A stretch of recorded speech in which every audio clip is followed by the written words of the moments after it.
बाघिन के बच्चों पर रूप बदलने वाले शेर का हमला बाघिन की ममता और जादुई रंगीन गाय ने दिलाया छुटकारा। जंगल में सरला बाघिन अपने पति बंटी बाघ के साथ रहती थी। सरला बाघिन और बंटी बाघ दोनों ही बहुत अच्छे थे और वो दोनों अपने जंगल की खूब देखभाल किया करते थे। सरला बाघिन माँ बनने वाली थी, इसीलिए वो दोनों आजकल कुछ ज्यादा ही खुश थे। लेकिन उन्हें क्या पता था कि उनकी इस खुशी को ग्रहण लग जाएगा। एक दिन जब बाघ सरला बाघिन के लिए जंगल से कुछ खाने के लिए लेने जाता है तो वो वापस ही नहीं आता है। रात हो जाती है और सरला बाघिन बाघ के आने का इंतजार कर रही थी और उसकी तबीयत भी कुछ ठीक नहीं थी। लेकिन बाघ तो आधी रात होने पर भी वापस नहीं आता है। उस रात बाघिन 3 नन्हे बच्चों को जन्म देती है और उसके तीनों बच्चे कुछ ज्यादा ही खूबसूरत होते हैं। बाघिन का एक बच्चा नीले रंग का और दूसरा लाल रंग का और तीसरा पीले रंग का होता है। बाघिन अपने इतने खूबसूरत और रंग बिरंगे बच्चों को पाकर बहुत खुश थी, लेकिन वह उदास भी बहुत थी क्योंकि बाघ अब तक भी जंगल से वापस नहीं आया था। बाघिन को बाघ के न आने की बहुत चिंता सताई जा रही थी। जब बाघिन से सब्र नहीं होता तो बाघिन अपने बच्चों से बोलती है, मेरे बच्चों, मुझे काम से जंगल जाना है, तुम कहीं मत जाना, मैं कुछ ही देर में वापस आ जाऊंगी। अपने नन्हे बच्चों को ऐसा बोलकर बाघिन वहाँ से चली जाती है और जंगल में बंटी बाघ को ढूंढने लगती है। उधर सरला बाघिन की गुफा पर एक खतरनाक शेर आ जाता है और वह शेर कभी मानव बाघ का रूप बदलता है तो कभी शेर का। उस जादुई शक्तियों वाले शेर की नजर जैसे ही बाघिन के बच्चों पर जाती है वह बहुत खुश हो जाता है और बोलता है, अरे वाह, ये कितने खूबसूरत बच्चे हैं, इन्हें भी उस बाघ के पास लेकर चलता हूँ और इन्हें भी वही कैद करता हूँ। फिर मुझे सिर्फ 3 बाघों की जरूरत होगी और जैसे ही मुझे 3 बाघ और मिल जाएंगे मैं उनकी बलि देकर और भी ज्यादा शक्तियाँ और उस मणि को हासिल कर सकूंगा। ऐसा बोलकर वह जालिम शेर उन तीनों बच्चों को वहाँ से गायब कर लेता है। उसे ऐसा करते हुए जंगल का एक चीता देख लेता है और वह दौड़ता हुआ सरला बाघिन को ढूंढता हुआ जंगल में जाता है और सरला बाघिन को जंगल में ढूंढकर उसे उस जादुई शेर की बात बताता है। बाघिन बहन, आप यहाँ क्या कर रहे हो? वो आपके बच्चे। चीता भाई, क्या हुआ मेरे बच्चों को? वो बाघिन बहन, आपकी गुफा पर एक जादुई शक्ति वाला शेर आया और आपके बच्चों को लेकर वहाँ से गायब हो गया। और बाघिन बहन, वो उनकी बलि देने का कुछ बोल रहा था, मैं ठीक से समझ नहीं पाया। बाघिन जैसे ही ये सुनती है उसके तो होश उड़ जाते हैं और चीता और बाघिन मिलकर उस शेर को ढूंढने लगते हैं। 2 दिन गुजर जाते हैं और वो दोनों जंगल का चप्पा चप्पा छान मारते हैं, लेकिन बाघिन को कहीं भी अपने बच्चों का सुराग नहीं मिलता है। बाघिन बेचारी अब बिल्कुल मायूस हो जाती है और वो भगवान से प्रार्थना करने लगती है। जैसे ही वह आसमान की ओर देखती है तो आसमान से एक रंगीन गाय उतर कर आती है और वह रंगीन गाय बाघिन से बोलती है, मुझे पता है तुम क्यों परेशान हो, मैं जानती हूँ, क्या मैं तुम्हारी कोई मदद कर सकती हूँ? वो जादुई गाय बहन, मेरे बच्चे, वो जालिम मेरे पति और मेरे बच्चों को ले गया। मुझे कैसे भी करके मेरे बच्चों को उसके चंगुल से छुड़ाना है। बस आप मेरे पति और मेरे बच्चों को मेरे पास वापस ले आए। हाँ, क्यों नहीं, मैं तुम्हारी मदद जरूर करूँगी। चलो तुम मेरे साथ, मुझे पता है उस जालिम ने उन्हें कहाँ छुपाया है। ऐसा बोलकर वह जादुई गाय उन्हें लेकर गायब हो जाती है और सीधा उन्हें लेकर उस जालिम शेर के पास प्रकट होती है। बाघिन जैसे ही अपने बच्चों को देखती है वह बहुत खुश हो जाती है और वह जालिम शेर गाय को देखते साथ ही उस पर अपनी शक्तियों से हमला कर देता है। लेकिन वह गाय कोई मामूली गाय नहीं थी। वह गाय देखते ही देखते कई रूप में आ जाती है और उस जालिम शेर को अपनी शक्तियों से एक पिंजरे में कैद कर लेती है और उस पिंजरे को आग से दहका देती है। इसके बाद गाय अपनी शक्तियों से बंटी बाघ और उसके बच्चों को भी आजाद कर देती है और बाघिन और उसके बच्चों को उसके जंगल छोड़कर वहां से गायब हो जाती है और वह जालिम शेर वहीं पर जलकर राख हो जाता है। इसके बाद बाघिन और उसका परिवार चैन की सांस लेती हैं और फिर से उस जंगल में खुशी खुशी रहने लगते हैं। इस तरह से उस जादुई गाय की मदद से बाघिन अपने बच्चों और पति को जालिम शेर से बचा लेती है और वह जालिम शेर अपने सही ठिकाने पर पहुंच जाता है। और ये स्टोरी भी यहीं पर खत्म हो जाती है। स्टोरी पसंद आई हो तो इस वीडियो को लाइक, शेयर एंड चैनल को सब्सक्राइब करना बिल्कुल ना भूलें और साथ ही हमें कमेंट सेक्शन में कमेंट करके अपना फीडबैक जरूर दें। Thank you. कालू शेर की अच्छाई, घमंडी सोनू शेर और मानव बाघ। जंगल में हाथी, शेर, चीता, लोमड़ी और भी बहुत से जानवर रहते थे। जंगल में शेर खान का एक परिवार भी रहता था। शेर खान उस जंगल का राजा था और उसके दो बेटे सोनू और कालू थे। सोनू एकदम सोने के जैसे रंग का था। प्रकृति ने उसे इतना सुंदर बनाया था कि जो भी उसे एक बार देख लेता वह देखता ही रह जाता। सोनू खूबसूरत तो बहुत था मगर इतना ही बेवकूफ भी था। वह हर समय कुछ न कुछ उल्टा करने की सोचता रहता था। उसका दूसरा भाई कालू बिल्कुल काले रंग का था। कोई भी जानवर उसे देखना भी पसंद नहीं करता था। कालू बदसूरत था। प्रकृति ने उसे ऐसा ही बनाया था मगर उसके पास तेज दिमाग था और वह अपने पिता के साथ जंगल की देखभाल करता था। शेर खान अपने दोनों बेटों से बहुत प्यार करता था और सोनू को हमेशा समझाता रहता था। सोनू बेटा, तुम खूबसूरत हो, इसमें कालू की कोई गलती नहीं है। वो तुम्हारा भाई है और फिर वह तुमसे ज्यादा बुद्धिमान भी तो है। तुम्हें उसके साथ प्यार से रहना चाहिए। एक दिन कालू शेर जंगल में अकेला घूम रहा था।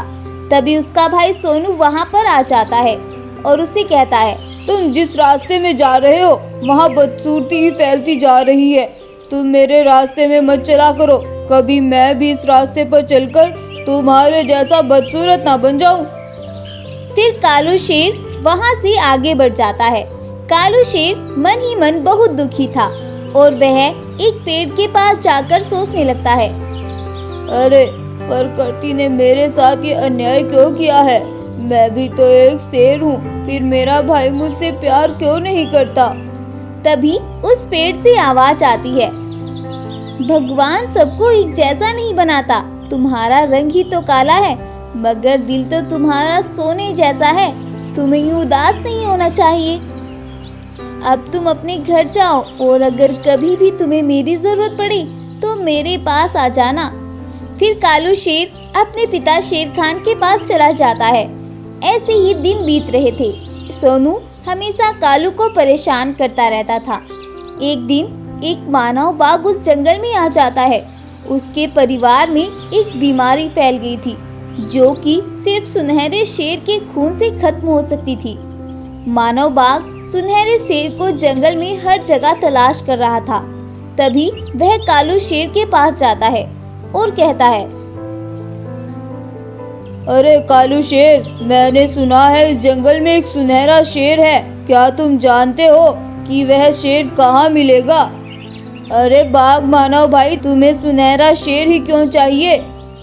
मेरे परिवार में एक बीमारी फैल गई है और हकीम ने सुनहरे शेर का खून पीने को कहा है। अगर तुम मुझे उस सुनहरे शेर का पता बता दो तो मैं तुम्हें जितना चाहे खजाना दे सकता हूँ। कालू मन ही मन सोचता है, अरे ये मेरे भाई का खून पीने के लिए यहाँ आया है। इससे पहले ये सोनू भाई को नुकसान पहुँचाए मैं इसका बंदोबस्त कर देता हूँ। सोनू शेर एक पेड़ के पीछे ये सब देख रहा था। तब कालू कहता है, उस शेर से तो मेरी भी बरसों की दुश्मनी है। हम दोनों मिलकर उस सुनहरे शेर को तलाश करते हैं और फिर तुम उसका खून पी लेना और मैं भी सुकून से अपनी जिंदगी जी सकता हूँ। ऐसा बोलकर कालू शेर और मानव बाघ वहाँ से चले जाते हैं। उनकी बातों को सुनकर सोनू शेर सोचता है, ये कालू मेरा भाई होने का नाटक करता है और आज देखो कैसे इस मानव बाघ के साथ मिलकर मुझे मारने का प्लान बना रहा है। इससे पहले ये दोनों मुझे नुकसान पहुंचाए, मैं ही इनका इंतजाम कर देता हूँ। कालू शेर मानव बाघ को एक गुफा के सामने ले जाता है और कहता है, लो, ये आ गया उस सुनहरे शेर का घर। अब तुम इसके अंदर जाओ, मैं बाहर से देखता हूँ कहीं राजा शेर तो आसपास नहीं है। उधर सोनू शेर अपने पिता शेर खान को पूरी बात बताता है। अच्छा, तो कालू ये प्लान कर रहा है। सोनू बेटा, तुम गुफा से बिल्कुल भी बाहर मत निकलना, मैं उस कालू की खबर लेकर आता हूँ। उधर मानव बाघ उस गुफा के अंदर चला जाता है और कालू शेर उस गुफा का मुंह एक बड़े पत्थर से बंद कर देता है और फिर अपने पिता शेर खान के पास चला जाता है। कालू को देखते ही शेर खान उसकी पिटाई शुरू कर देता है। तब कालू कहता है, पिताजी, मैंने ऐसा क्या किया है जो आप मेरी इस तरह पिटाई कर रहे हैं? तुमने उस मानव बाघ के साथ मिलकर सोनू को मारने का प्लान बनाया। मैं सब कुछ जानता हूँ। आप कुछ भी नहीं जानते पिताजी। मैंने उस मानव बाघ से अपने भाई सोनू को बचाया है। अगर यकीन ना हो तो आप मेरे साथ खुद चलकर देख लीजिए। मैंने उस मानव बाघ को एक गुफा में कैद कर दिया है। तब कालू शेर खान और सोनू को अपने साथ लेकर उस गुफा के सामने चला जाता है। शेर खान मानव बाघ को गुफा के अंदर कैद देखकर बहुत खुश होता है और कालू से माफी मांगने लगता है। अरे नहीं नहीं पिताजी, आप मेरे बाबा हैं, आप मेरे से माफी मांगते अच्छे नहीं लगते। फिर सोनू भी अपने भाई कालू से माफी मांगता है और अब शेर खान अपने दोनों बेटों के साथ मिलकर खुशी खुशी उस जंगल में रहने लगता है और सोनू का व्यवहार भी अपने भाई के साथ अच्छा हो जाता है। एक शरीर, 5 बाघ और जंगल पर सफेद जोम्बी शेर का कहर। जंगल का राजा बब्बर शेर बहुत ही जालिम और बेखौफ था। वह जंगल के जानवरों को बहुत बेरहमी से मारता और उन सभी को अपना गुलाम बनाकर रखता था। और सबसे अजीब बात, वह जालिम शेर रात होने पर एक जोम्बी शेर का रूप धारण कर लेता और रात होने पर वह उस जंगल से गायब होकर जोम्बी शेरों की दुनिया में चला जाता और जो कुछ भी शक्तियाँ उसी जंगल के जानवरों का खून पीने से मिलती, उन शक्तियों को वो एक मणि के अंदर छुपाकर फिर वैसे ही जंगल में आता और एक साधारण शेर का रूप ले लेता। उसी जंगल में एक बाघ भी रहता था। वह बाघ बहुत ही अच्छा था और वह जंगल के किसी भी जानवर से ज्यादा मतलब नहीं रखता था और अपनी ही धुन में रहता था। वह बाघ एक साधारण बाघ नहीं था, बल्कि एक शरीर के साथ 5 बाघ और भी थे और वो सभी बहुत ही ज्यादा ताकतवर थे। लेकिन जंगल का कोई भी जानवर उस बाघ के इस राज के बारे में नहीं जानता था और ना ही उस बाघ ने कभी किसी को अपने बारे में कुछ भी बताया था। बस इसी तरह से उस बाघ की जिंदगी अच्छे से कट रही थी। और उधर उस जोम्बी शेर का हर दिन का यही रूटीन था।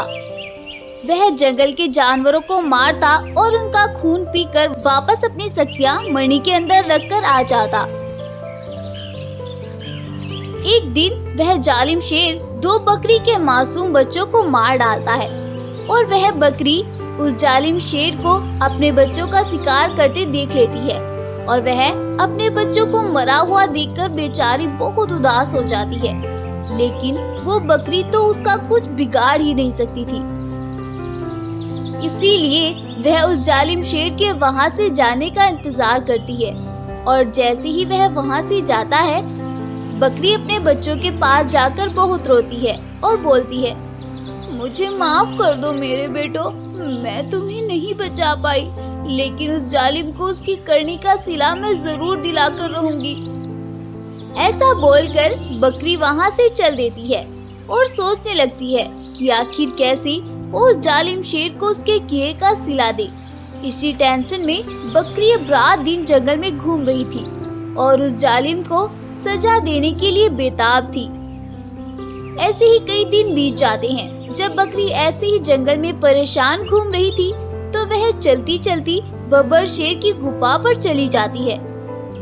वहां जाकर वह बब्बर शेर का एक अलग ही रूप देखती है। बब्बर शेर देखते ही देखते एक ज़ॉम्बी शेर में बदल जाता है और वहां से गायब हो जाता है। बकरी ये सब देखकर बहुत हैरान थी और वो भी वहीं पर खड़े होकर उसके आने का इंतजार करने लगती है। 2-3 घंटे बाद फिर से बब्बर शेर उसी रूप में अपनी गुफा में वापस आता है और फिर से एक साधारण शेर का रूप बदल लेता है।